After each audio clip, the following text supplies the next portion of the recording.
আসসালামু আলাইকুম। ন্যাশনালটি কোম্পানি প্রসঙ্গ। এক ব্যক্তি কিন্তু তিনটি পদ। ন্যাশনালটি কোম্পানির ভেতর গভীর দুর্নীতি আর প্রভাবশালীদের ছায়াতলে বেড়ে ওঠা এক নতুন ক্ষমতার কেন্দ্র মোহাম্মদ রফিকুল ইসলাম। রাজনৈতিক পথ পরিবর্তনের পর যখন সবাই সংস্কারের আশায় থাকিয়ে তখনও আগের সরকারের সুবিধাভোগী রয়ে গেলেন আগের জায়গায়, রফিকুল ইসলাম এখন প্রেমনগর চা বাগানের ম্যানেজার, সাতটি চা বাগানের ডিজিএম, ভারপ্রাপ্ত জেনারেল ম্যানেজার জিএম। এক ব্যক্তির হাতে তিনটি ক্ষমতাধর পদ, এটাই কি এনটিসির নিয়ম? রফিকুল ইসলামের উত্থান ছিল পুরোটাই রাজনৈতিক ছত্রছায়ায়। পূর্বতন সরকারের সময় একটি মামলা দায়ের করেন, এর পুরস্কার হিসেবে পান ডিজিএম পদ। এর আগেও তিনি ছিলেন তেলিয়াপাড়া চা বাগানের ম্যানেজার। সেই সময় বাই বাই এন্টারপ্রাইজ নামক ঠিকাদারি প্রতিষ্ঠানকে কাজ করিয়ে 2,68,540 টাকার বিল 4 থেকে 5 বছর ধরে আটকে রাখেন। এখনও সেই টাকা আদায় হয়নি। এখন শুনুন এই মোবাইল রেকর্ডে কি বলছেন সংশ্লিষ্ট রফিকুল ইসলাম নামের দুই ব্যক্তি নিজেই। আর দিল না। এখানে আমার টাকা আছে 2,58,68,540 টাকার মতো না। এই আজকে কতদিন হয়েছে টাকাটা স্যার। আমরা তো বাগানের একটা খারাপ অবস্থার কথা দেখে তো আমরা গেছিলাম না। আসলে আমরা তো কাজ করছি বাগান দেখে না, আপনারা দেখে আমরা কাজটা করছি।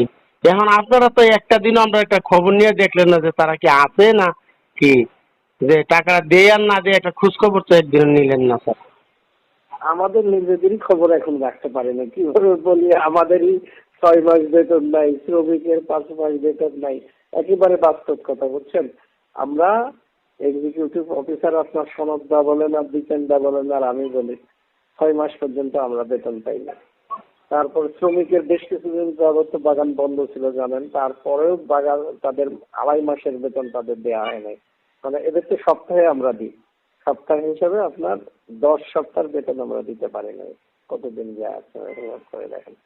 এখন আমাদের নিজেদেরই যখন এই অবস্থা, তখন আপনার কি খবর নিব? আপনি বলেন। আপনি পাবেন, ঠিক আছে, কাজ করছেন, এটাও ঠিক আছে।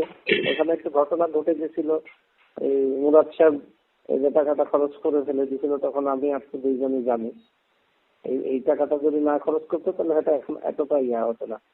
বাট আসল যেটা কথা হচ্ছে সেটা হচ্ছে কিন্তু আসলে আমাদের একেবারেই সংকীর্ণ অবস্থা, সংকটময় অবস্থা। এখন বাগান আমি তো না, ঠিক আছে, আমি তো মনে করেন কাজ করার পরে একদিন আপনারা কইছি না আমরা আজকে টাকা দিতে হবো, কালকেও টাকা দিতে হবো। আমার তো একটা, আমি তো এটা একটা ইয়ে করে সেটা কাজটা করছি, কিন্তু আমরা তো এত কিছু বাগানের কি আছে না আছে এত কিছু দেখে তো আমরা অবশ্য কাজটা করছি না। আমরা কিন্তু আপনারা দেখে কাজ করছি।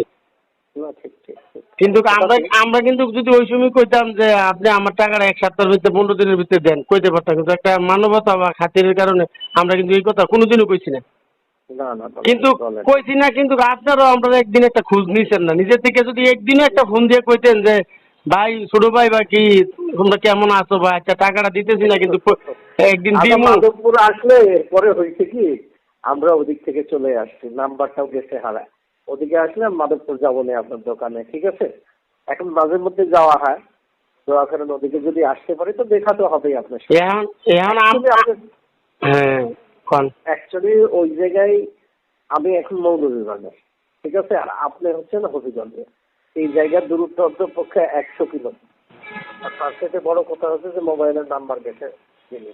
দিল্লি মানে কি, কিভাবে এখন স্যার আমার টাকাটা পামুনি, এটা একটা কোন আপনি। আপনার টাকা এই মুহূর্তে কোনোভাবেই পাবেন না, কারণ এই মুহূর্তে আমরা আমাদের বেতন পাচ্ছি না, শ্রমিকও বেতন পাচ্ছে না, এই স্টাফ আমরা কেউ বেতন পাই না।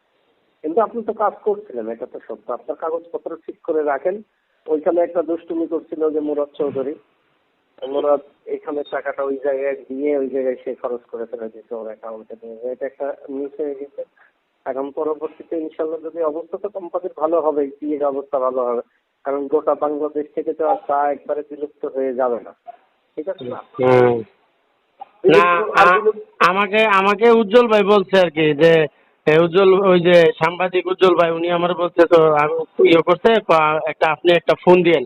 তারপর আমি বলছি, আচ্ছা আমি তো আছি। আরে ভাই, আপনার সাথে কি আমি খবর নেইনি বটে, কিন্তু আপনার সাথে ওইদিকে যতদিন ছিলাম সম্পর্কের কোনো, আপনি টাকা পাবেন নিঃসন্দেহে সঠিক, আপনার কিন্তু বেদ না হচ্ছে টাকা।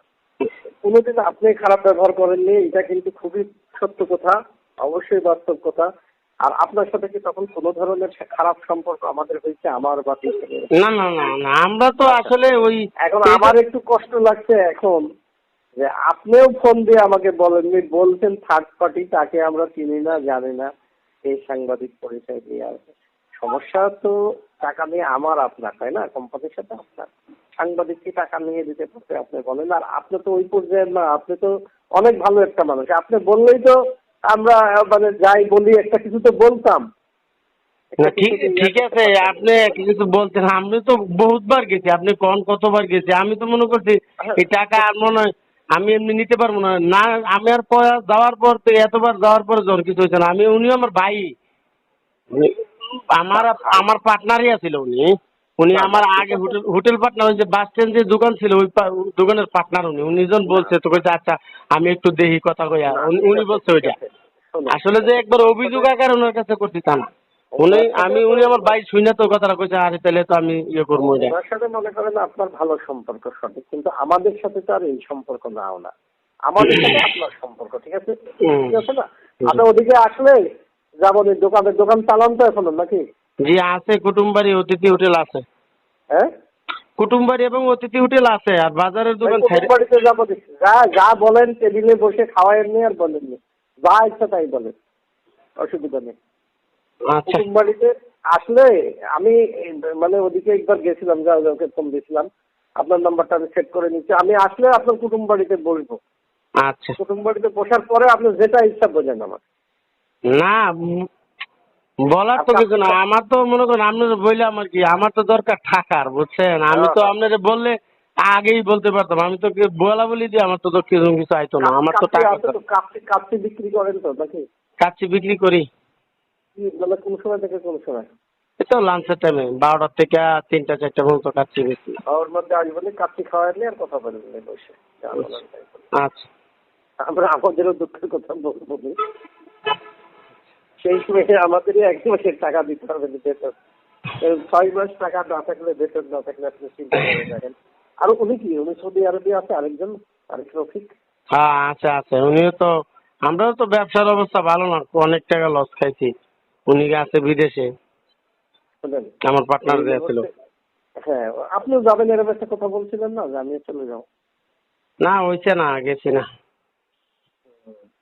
আরে দেশে ব্যবসা এখন না, আসলে তো এখন একটা খারাপ অবস্থা, ব্যবসা বাণিজ্যেরও খারাপ, প্লাস ওই যে আপনার আহ, শিল্পেরও খারাপ, যেমন টি ইন্ডাস্ট্রি, গার্মেন্টস সব মিলে একটা অস্থিতিশীল পরিস্থিতি চলছে আজকে।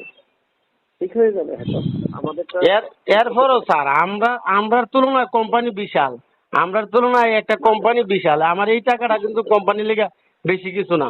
আমার না যদি আসলে মানে ক- মনে করেন 2 দফাও দিয়ে দিত এতদিনের ভিতরে, কিন্তু দিয়ে দিতে পারে, বা 4 দফা যদি দিয়ে দিত, মানে যে 6 মাস পর পর আমার 50,000 দিত, কিন্তু কোম্পানি দিতে পারতো না না আপনাদের। না না না না, আসলে বলি শ্রমিকও বেতন পাইনি, 10 সপ্তাহের বেতন পাইনি, দিতে পারি নাই আমরা, কিছুদিন দিকে হাফ হাফ করে ওদের যে টাকাটা আমার তো দেখ আলাপ করবো মোবাইলে আচ্ছা আলাপ করে সেটা আচ্ছা আলাপ করবো না।